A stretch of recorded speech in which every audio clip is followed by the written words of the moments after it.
Good morning students. मैं श्री दीपचंद चौधरी महाविद्यालय Lalitpur college से आज मैं आपको BA home science BA second year का सेकंड पेपर पढ़ा रही हूँ, बाल विकास। इसमें आज का हमारा टॉपिक न्यू चैप्टर स्टार्ट हो रहा है जो है गर्भावस्था की कठिनाइयाँ। इस टॉपिक में आपको बताया जाएगा कि गर्भावस्था जो गर्भवती महिलाएं होती हैं उनको किस किस कौन कौन सी कठिनाइयों का सामना करना पड़ता है, गर्भावस्था के समय कौन कौन सी कठिनाइयाँ गर्भवती महिला के सामने आती हैं। तो कहते हैं कॉम्प्लिकेशन ऑफ प्रेगनेंसी। तो सबसे पहले हम जानते हैं कि जान लेते हैं कि इस डेफिनेशन दे देती हूँ मैं कि गर्भावस्था एक स्वाभाविक अवस्था होती है, लेकिन इसमें कभी कभी गर्भवती स्त्री को कुछ ऐसे कष्टों का सामना करना पड़ता कि यदि शुरुआती में इनकी जानकारी ना हो पाए या समय पर इनका उपचार ना किया जाए तो इनका दुष्प्रभाव गर्भस्थ शिशु तथा माँ दोनों पर पड़ता है। और प्रारंभिक अवस्था में ही इन गंभीर जटिलताओं को जानकर उनका समुचित उपचार कराना परम आवश्यक होता है। ये जो कठिनाइयाँ होती हैं ये कई प्रकार की होती हैं। जो गर्भवती महिला होती है उसकी गर्भावस्था अवस्था शुरू होते ही साथ उसके सामने कई सारी कठिनाइयाँ धीरे धीरे आने लगती हैं। यदि इन कठिनाइयों पर ध्यान ना दिया जाए या इन कठिनाइयों का समाधान ना किया जाए तो गर्भस्थ शिशु और गर्भवती माँ को बहुत ही ज़्यादा नुकसान पहुंच सकता है। तो जो कई प्रकार की होती है, तो जैसे कि आप फर्स्ट हेडिंग देख रहे हैं हमारे इस बोर्ड पे लिखी हुई है कि अपरिपक्व जन्म के कारण और लक्षण। सबसे पहले मैं आपको बताती हूँ कि अपरिपक्व जन्म क्या होता है, ये किन कारणों से होता है और इसके क्या क्या लक्षण होते हैं। तो अपरिपक्व जन्म से तात्पर्य है कि समय से पूर्व शिशु के जन्म होने से यदि शिशु का जन्म 9 महीने से पहले ही होता है तो उस जन्म को कहते हैं अपरिपक्व जन्म। सामान्यतः 9 माह की अवस्था में ही शिशु का पूरी तरीके से विकास हो पाता है और उसी के बाद उसका जन्म होता है, लेकिन कभी कभी 6 महीने के बाद और 9 महीने से पहले ही शिशु का जन्म होता है तो उसे अपरिपक्व जन्म ही कहा जाता है। जो अपरिपक्व जन्म वो कहलाता है जब शिशु 9 महीने पूरे होने से पहले ही जन्म ले ले। 6वें महीने में 7वें महीने में जिस शिशु का जन्म होता है तो वो अपरिपक्व जन्म कहलाता है। परिपक्व जन्म वह होता है जब शिशु का शरीर का निर्माण पूरी तरीके से हो पाता है और वो निर्माण पूरा 9 महीने में ही पूरा हो पाता है। यदि 9 महीने से पहले ही शिशु का जन्म हो जाता है तो वो अपरिपक्व जन्म ही कहलाता है। अब मैं आपको बताती हूँ कि अपरिपक्व जन्म के लक्षण क्या हैं। तो यदि गर्भवती की योनि में एकाएक तीव्र गति से पानी का स्राव होने लगे तो समझ जाना चाहिए कि शिशु की सुरक्षात्मक थैली फट गई है, इसी कारण स्राव की मात्रा में वृद्धि हो गई है।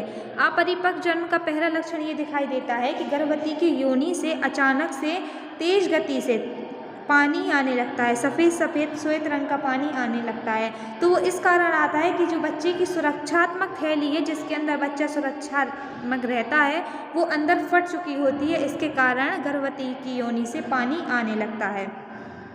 यह स्थिति जैसे ही उत्पन्न हो, खास तौर से उस समय जबकि गर्भवती का 6वां महीना चल रहा हो, तो तुरंत ही चिकित्सक से परामर्श लेना चाहिए, क्योंकि सुरक्षात्मक थैली फटने से शिशु सुरक्षित नहीं रह पाता और छोटा होने से तरल स्राव के साथ योनि से शीघ्र ही वह बाहर आ जाता है।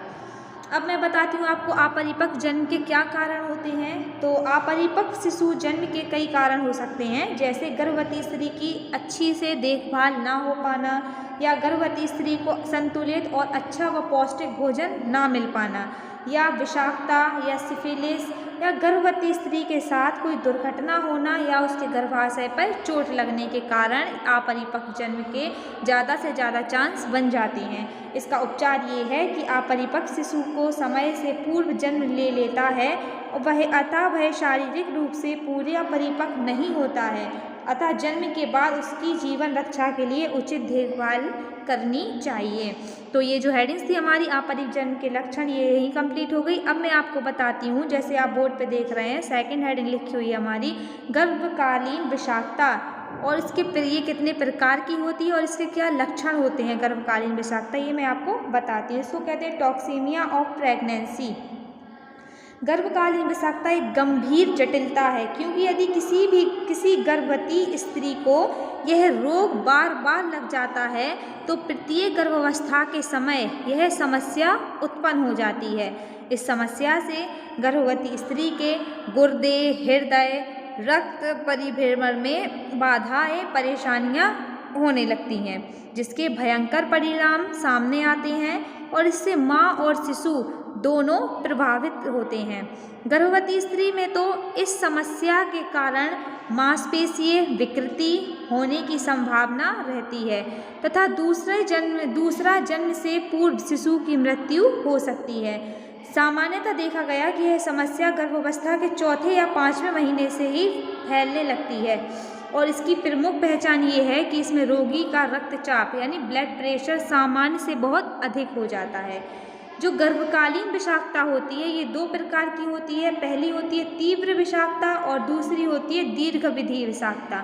तो आज मैं आपको बताती हूँ तीव्र विषाक्तता के बारे में। तो तीव्र विषाक्तता रोगी की तीव्र अवस्था होती है। यह जो अवस्था है ये दूसरे माह के अंत से या तीसरे माह में शुरू होती है। इसकी भी 2 अवस्थाएं होती हैं। जो तीव्र विषाक्तता है इसकी भी 2 अवस्थाएं होती हैं। पहली होती है प्री एक्लेम्पेसिया, दूसरी होती है एक्लेम्पेसिया। पहली प्री एक्लेम्पसिया, दूसरी एक्लेम्पसिया। तो मैं सबसे पहले आपको बताती हूँ प्री एक्लेम्पसिया क्या है, इसके क्या लक्षण होते हैं, क्या कारण होते हैं और इसका उपचार क्या होता है। तो पहले हम जान लेते हैं प्री एक्लेम्पसिया के बारे में। यह समस्या 30 वर्ष से अधिक आयु की उन स्त्रियों को अधिक होती है जो मोटी होती हैं, निर्धन होने के कारण, गरीबी होने के कारण, जिनकी अच्छी तरह देखभाल नहीं हो पाती और जुड़वा बच्चे होने पर भी यह स्थिति आ सकती है। इस विषाक्तता के लक्षण दूसरे या तीसरे महीने में प्रकट होते हैं। यदि रोग की जानकारी प्राप्त हो जाए तो माँ और गर्भस्थ शिशु दोनों की सुरक्षा की जा सकती है। इसका लक्षण क्या होते हैं प्री एक्लेम्पसिया के? सबसे पहला तो होता है जैसे कि आप फर्स्ट हेडिंग में हमारी देख रहे हैं उच्च रक्तचाप, हाई ब्लड प्रेशर। तो उच्च रक्तचाप से इस समस्या का प्रमुख लक्षण है यदि रक्तचाप 130 से 80 से अधिक हो और गर्भवती स्त्री के सर में तेज दर्द हो या चक्कर आ रहे हों, अचानक उसको उल्टी हो जाए आदि लक्षण भी प्रकट हों तो तुरंत चिकित्सक से सलाह लेनी चाहिए। दूसरी हेडिंग जो आप हमारी बोर्ड पे देख रहे हैं वो प्री एक्लेम्पसिया के लक्षण ही की है। इस जो है कि कई बार लगातार वमन यानी वोमिटिंग। यदि उच्च रक्तचाप के साथ दिन में उसको कई बार उल्टियाँ हो रही हैं तो उसे प्री एक्लेम्पसिया का संकेत मानकर तुरंत चिकित्सक को दिखाना चाहिए। थर्ड हेडिंग जो आप देख रहे हैं वो है मूत्र में प्रोटीन आना। तो मूत्र में प्रोटीन का आना, यह मूत्र में प्रोटीन का आना एक गंभीर लक्षण है क्योंकि इससे गुर्दों को हानि हो सकती है और यदि मूत्र में प्रोटीन की मात्रा नॉर्मल सामान्य मात्रा से अधिक हो तो तुरंत डॉक्टर को दिखाना चाहिए। जैसे कि आप बोर्ड पे फोर्थ हेडिंग देख रहे हैं वो है सूजन आना। ये भी प्री एक्लेम्पसिया का एक लक्षण होता है सूजन आना। सामान्यतः गर्भावस्था में गर्भाशय के भार के कारण पैरों में सूजन आ जाती है। जैसे जैसे बच्चे का गर्भ के अंदर विकास होता है तो माँ के गर्भाशय का भार बढ़ता जाता है और इस भार के कारण ही गर्भस्थ माँ के पैरों में सूजन आने लगती है। लेकिन यदि यह सूजन हाथ पैरों के साथ साथ चेहरे पर भी दिखाई दे तो तुरंत ही चिकित्सक डॉक्टर से उसकी दवाई परामर्श करवा लेना चाहिए। लास्ट जो हेडिंग देख रहे हैं आप हमारी इसमें वो है अत्यधिक वजन बढ़ना।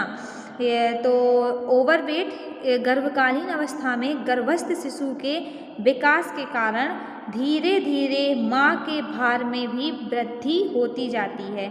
जैसे जैसे गर्भस्थ शिशु का विकास होता है माँ के गर्भ के अंदर, वैसे ही धीरे धीरे गर्भवती महिला के वज़न में भी वृद्धि, वज़न भी उसका बढ़ता जाता है। लेकिन यदि वज़न यह वृद्धि अन्य लक्षणों के साथ तीव्र गति से तेजी से हो तो उसे प्री एक्लेम्पसिया का लक्षण मानकर तुरंत उपचार कराना चाहिए। यदि आपका गर्भवती महिला का वज़न बढ़ रहा है और उसके साथ साथ उसको चक्कर आना, उल्टी आना और नॉर्मल से अधिक वज़न हो रहा है तो ये प्री एक्लेम्पसिया का लक्षण माना जाता है। इसका उपचार ये है कि गर्भवती स्त्री के वज़न, मूत्र तथा रक्त का परीक्षण कराना चाहिए या गर्भवती स्त्री को बिस्तर पर पूर्ण आराम कराना चाहिए या सादा, सुपाच्य तथा कम नमक युक्त भोजन देना चाहिए। गर्भवती स्त्री के लेटने, सोने, जिस कक्ष में वो सो रही है वहाँ की व्यवस्था ऐसे स्थान पर करनी चाहिए जहाँ शोरगुल, हल्ला आदि वगैरह ना हो और वो पर्याप्त नींद अपनी ले सके। एक उपचार ये भी है, कार्बोस तथा वसा भी कम मात्रा में देना चाहिए। गर्भवती स्त्री को चिंता, तनाव तथा हानिकारक संवेगात्मक स्थितियों से बचाना चाहिए। तो ये हो गया हमारा प्री एक्लेम्सिया के बारे में मैंने बता दिया। अब मैं बताती हूँ आपको एक्लेम्सिया क्या है। एक्लेम्सिया जिन स्त्रियों को गर्भावस्था से पूर्व प्री एक्लेम्सिया की बीमारी होती है उन्हें गर्भकालीन अवस्था में एक्लेम्सिया के लक्षण तीव्र रूप में प्रकट होने लगते हैं। जो स्त्रियां गर्भावस्था से पूर्व ही हृदय रोग, यकृत रोग, गुर्दा रोग, मधुमेह, डायबिटीज़ या उच्च रक्तचाप से पीड़ित रहती हैं उन्हें गर्भावस्था में इस रोग के होने की संभावना अधिक रहती है। यह एक गंभीर जटिलता है। इसमें कई प्रकार के लक्षण दिखाई देते हैं एक्लेम्सिया में कि उच्च तीव्र पीड़ादायक पेशीय ऐंठन होना, जिसमें कभी कभी शरीर नीला पड़ जाता है, हाई ब्लड प्रेशर का हो जाना, कभी कभी अत्यधिक हाई ब्लड प्रेशर से मस्तिष्क में रक्तस्राव हो जाता है, चक्कर आना, आँखों के सामने धुंधलापन आ जाता है और व्यक्ति बेहोश हो जाता है। श्वसन क्रिया में मतलब सांस लेने में भी कठिनाइयाँ आने लगती हैं। इसका ट्रीटमेंट ये है कि गर्भवती स्त्री का निरंतर रक्त परीक्षण कराएं, नियमित रूप से रक्तचाप की जांच कराएं, रोगी को पूरा आराम दें, रोगी को मानसिक और संवेगात्मक रूप से शांत रखने का प्रयास करें। उसके खाने में नमक तथा अन्य किसी भी प्रकार के लवणों का प्रयोग नहीं करना चाहिए और चिकित्सक के अनुसार उचित दवाइयों का प्रयोग ही उसको करवाना चाहिए। जो इसमें जैसे मैंने आपको बताया था, गर्भकालीन विषाक्तता दो प्रकार की होती है, तीव्र विषाक्तता और दीर्घावधि विषाक्तता। तो तीव्र विषाक्तता के बारे में मैंने आपको बता दिया। अब मैं बताती हूँ आपको दीर्घावधि विषाक्तता क्या है। तो जो स्त्रियां गर्भावस्था से पूर्व ही उच्च रक्तचाप से पीड़ित रहती हैं उनमें विषाक्तता उत्पन्न हो जाती है। यदि रक्तचाप 150 से 100 हो जाए तथा उसके साथ में अन्य लक्षण भी प्रकट हों, जैसे शरीर में कपकपी, अत्यधिक पसीना आना, सिर दर्द आदि, तो उसे दीर्घावधि विषाक्तता का लक्षण ही माना जाता है। इसका ट्रीटमेंट ये है कि इस रोग का उपचार प्री एक्लेम्सिया के समान ही होता है और रोगी की नियमित जांच करानी चाहिए तथा उसे पूर्ण विश्राम कराना चाहिए। तो ये जो हमारी हेडिंग चल रही थी गर्भकालीन विषाक्तता, ये कंप्लीट होती है। नेक्स्ट वीडियो में आपको बताऊंगी कि गुर्दे का संक्रमण क्या होता है, रक्तहीनता, गर्भपात के प्रकार, ये वाला टॉपिक मैं आपको नेक्स्ट वीडियो में बताऊंगी।